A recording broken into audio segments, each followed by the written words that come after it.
I had always been an adventurous soul, seeking thrills in the great outdoors.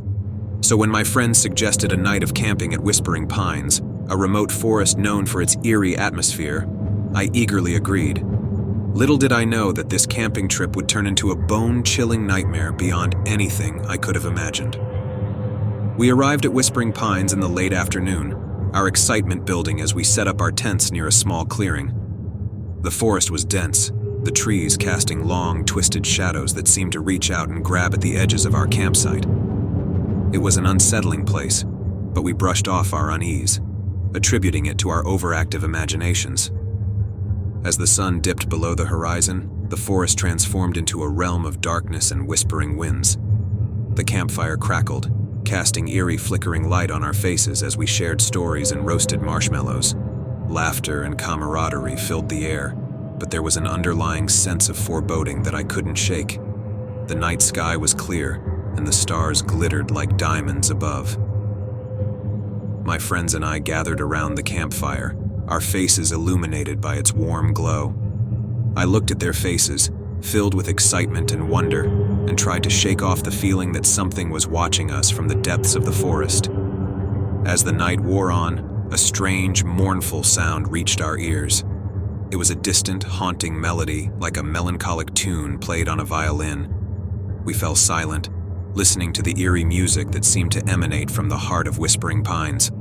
Our smiles faded, and unease settled over us like a heavy shroud. "Did anyone else hear that?" I asked, my voice barely above a whisper. My friends exchanged uneasy glances.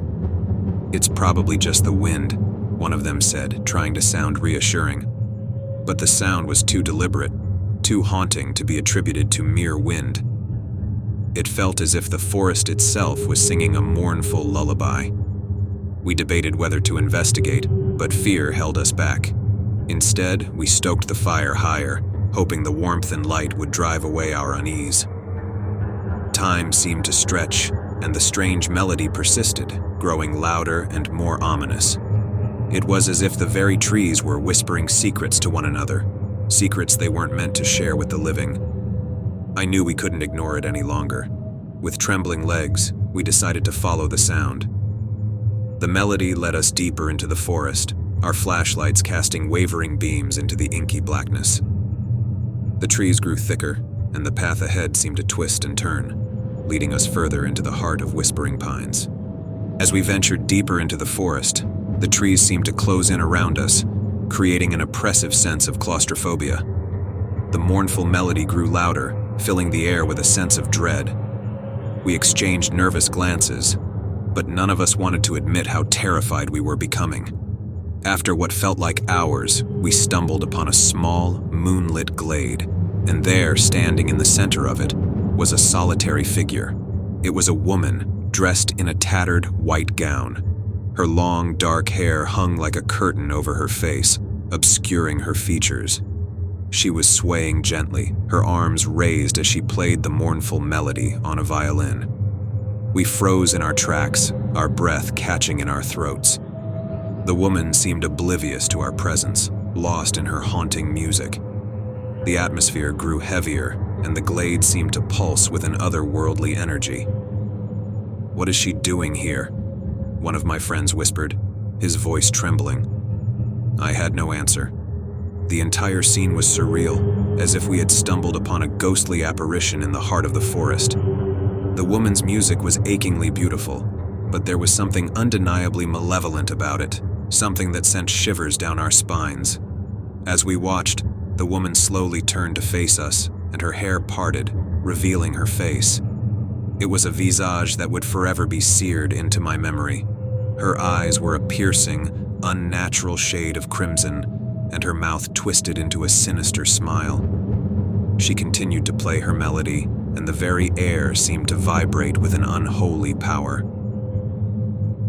The forest around us came to life, the trees writhing and swaying in time with the music.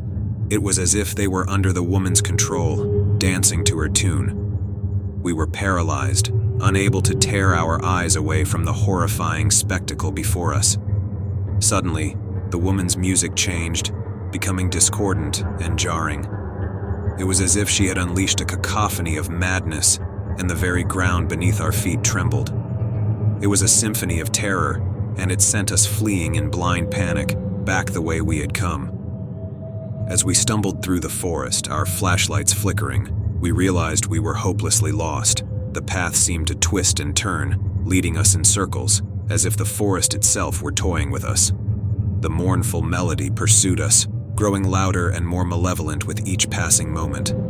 Our fear was all-consuming, and we could feel the woman's presence drawing closer, her sinister smile etched in our minds. The trees seemed to reach out for us, their branches like skeletal fingers, and we knew that we were no longer in control of our own fate. In a moment of desperation, we stumbled upon a clearing, and there in the center was a decaying cabin. It was a rotting, skeletal structure, its windows broken and its doors hanging askew.